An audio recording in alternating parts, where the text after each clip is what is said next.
आज की डेट में अगर तुम किसी भी लिस्टेड स्टॉक एक्सचेंज पे कोई शेयर बेचते हो तो उसके ऊपर एसटीटी लग जाता है। एसटीटी यानी सिक्योरिटीज ट्रांजैक्शन टैक्स। एंड ऐसा नहीं कि एसटीटी सिर्फ लिस्टेड शेयर्स के ऊपर ही लगता है, ये बाकी लिस्टेड सिक्योरिटीज जैसे bonds, debentures, units of mutual fund, futures and options, इनकी बाइंग एंड सेलिंग के ऊपर भी लगता है। ये एसटीटी एक बहुत ही छोटा अमाउंट होता है जो सेल वैल्यू या परचेज वैल्यू पे लगता है। एंड कमाल की बात यह है कि एसटीटी आपको पे करना ही पड़ता है, चाहे उस सेल ऑफ सिक्योरिटी के ऊपर आपको प्रॉफिट हो रहा हो या लॉस हो रहा हो। ये एसटीटी लेवी करने का मैकेनिज्म इतना स्ट्रॉन्ग है कि हार्डली कोई चांस है कि तुम एसटीटी से बच जाओ अगर तुम लिस्टेड स्टॉक एक्सचेंज में डील कर रहे हो। एंड ये ऐसा इसीलिए है बिकॉज ट्रांजैक्शन करते ही ये ऑटोमेटिकली डिडक्ट हो जाता है, तो तुम कुछ कर नहीं सकते उसके बारे में। एंड ये एसटीटी ही एक जड़ है जिसकी वजह से मेरे दो दोस्तों के बीच में लड़ाई हो गई। सोहन एक प्रोफेशनल फुल टाइम ट्रेडर है स्टॉक मार्केट में। तो सोहन क्या करता है, वो इंट्राडे ट्रेडिंग करता है एंड यही उसका बिजनेस है। एंड जो मोहन है वो फुल टाइम जॉब करता है बट साथ में इन्वेस्ट करता है शेयर्स वगैरह में। सो मोहन कोई इंट्राडे ट्रेडिंग नहीं करता, वो सिर्फ लॉन्ग टर्म पर्पस से शेयर्स रखता है। वैसे तो सब कुछ सही चल रहा था बट 2008 में दोनों के बीच में बहुत लड़ाई हुई। एंड वो लड़ाई क्यों हुई थी, उसका क्या रीजन था, वो जानने के लिए हमें 2004 से पीछे जाना पड़ेगा।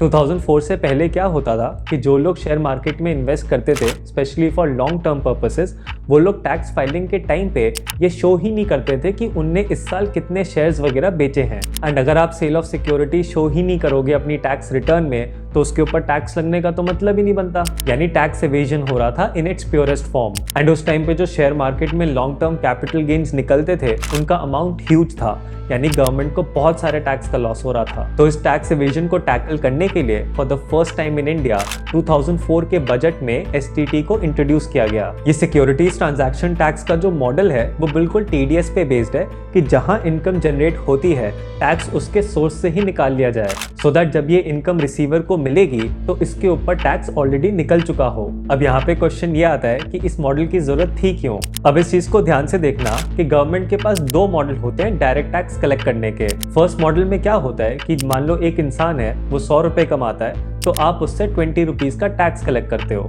एंड दूसरा मॉडल ये है कि rather than collecting 20 rupees from one person you collect 1 rupee from 20 people. First model में जो एक इंसान पे बर्डन पड़ रहा था अब वो बढ़ जाता है। एंड सेल ऑफ सिक्योरिटीज के मामले में गवर्नमेंट पहले मॉडल 1 ही फॉलो करती थी बट क्योंकि इतना हाई रेट था तो लोग टैक्स एवेजन करते थे। एंड 2004 में एसटीटी को इंट्रोड्यूस किया गया मॉडल 2 के बेसिस पे। अगर मॉडल 2 को देखा जाए तो ये समझ आता है कि किसी एक इंसान पे बर्डन नहीं पड़ रहा, बट प्रॉब्लम अब ये है कि वो जो बाकी 20 लोग हैं उन्हें एसटीटी पे करना पड़ेगा, चाहे उनको प्रॉफिट हो रहा हो या लॉस हो रहा हो। एंड इसी वजह से all over the country professional traders started protesting. In stock market traders की दो प्रॉब्लम्स थी। फर्स्ट प्रॉब्लम ये थी कि जो इंट्राडे ट्रेडर्स हैं जो एक ही दिन में खरीदते बेचते हैं स्टॉक्स को, वो लोग बहुत ही थिन मार्जिन पे ऑपरेट करते हैं एंड ऐसे में एसटीटी भी देना पड़ जाएगा तो उनके मार्जिन और कम हो जाएंगे। एंड दूसरी प्रॉब्लम ये थी कि इंट्राडे ट्रेडर्स के लिए तो ये उनकी बिजनेस इनकम है एंड ये जाएगी पीजीबीपी हेड में, और पीजीबीपी हेड टैक्स होता है स्लैब रेट के हिसाब से, तो वो हाई टैक्स रेट पे जाएगा। बट वहीं जो इन्वेस्टर्स थे उनके लिए रिलैक्सेशन आ गई थी कि शॉर्ट टर्म कैपिटल गेन उनको 15% से देना पड़ता था and long term capital gain 10% से। तो अब जो उनकी इनकम हो सकता है 30% से टैक्स होती स्लैब रेट पे, अब वो 10 या 15% से हो रही थी। एंड प्रोफेशनल ट्रेडर्स को इस चीज़ से बहुत ज़्यादा प्रॉब्लम हो रही थी कि उनके लिए तो कोई रिलैक्सेशन नहीं था एंड इन्वेस्टर्स को बेनिफिट मिल रहा था। इसीलिए इन 2008 गवर्नमेंट डिसाइडेड कि जो प्रोफेशनल ट्रेडर्स हैं जिनका यही प्रोफेशन है, वो लोग जो एसटीटी पे करेंगे वो क्लेम कर सकते हैं as expense in their profit and loss account. तो जब वो एक्सपेंस क्लेम कर पाएंगे तो प्रॉफिट उतने से कम हो जाएगा एंड प्रॉफिट कम होगा तो टैक्स कम होगा। एंड ये बेनिफिट सिर्फ प्रोफेशनल ट्रेडर्स के लिए आया था। जो इन्वेस्टर्स हैं वो लोग एसटीटी ऐड नहीं कर सकते अपनी एक्विजिशन कॉस्ट में, और इसी वजह से सोहन और मोहन के बीच में लड़ाई हो गई कि भाई उसे तो एसटीटी का बेनिफिट मिल जाता है एंड मोहन को नहीं मिलता। बट मोहन को ये लॉजिक नहीं समझ आता कि उसका short term and capital gain एक कंसेशनल रेट पे चार्ज किया जा रहा है अगर वो एसटीटी पे करता है। सो खैर मोहन को तो ये लॉजिक नहीं समझ आया,